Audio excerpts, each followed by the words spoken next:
kura no šīm elastiskajām zobirkstēm būtu piemērota bērniem.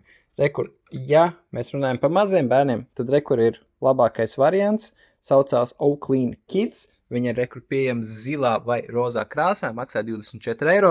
Viņai ir 2 dažādi tīrīšanas režīmi, viņa ļoti klusa un lieliski notīra zobus.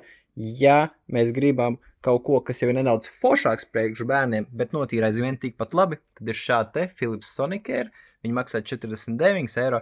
Kādēļ viņa forša? Viņai ir pieejama telefona aplikācija, kur viņa kopā ar šo mošķīti, ko sauc par Sparkly, tīra zobus. Un zobirste ar telefonu savienojas ar Bluetooth. Līdz ar to aplikācija spēja pateikt, vai pirsti ir ieslēgti, attiecīgi, ja 2 minūtes iztīrīja, viņš paliek priecīgs, viņi var spēlēties, tur viņi pārkrāsot, pārģērbt un tā tālāk.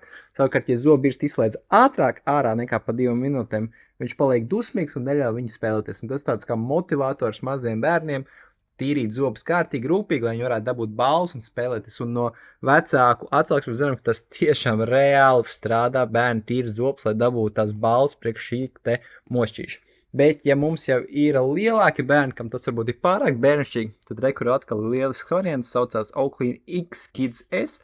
Tā ir zobirste, kurai jau ir ekrāns zobirstē, un viņa šajā ekrānā, rekur oranžīgi sarkanā krāsā, parādīs konkrēti, kuras zobu zonas ir vai nav iztīrītas pēc 2 minūšu tīrīšanas, un iedos rezultātu no 0 līdz 100%, cik labi tas ir izdarīts. Kā arī komplektā ir jau iekļauts ceļojuma futlārs, attiecīgi var dabūt rozā krāsā, melnā krāsā, maksā arī 49 eiro, un ievadot atlaižu kodu SILT būs vēl papildus 5% atlaidi jebkuram no šiem modeļiem.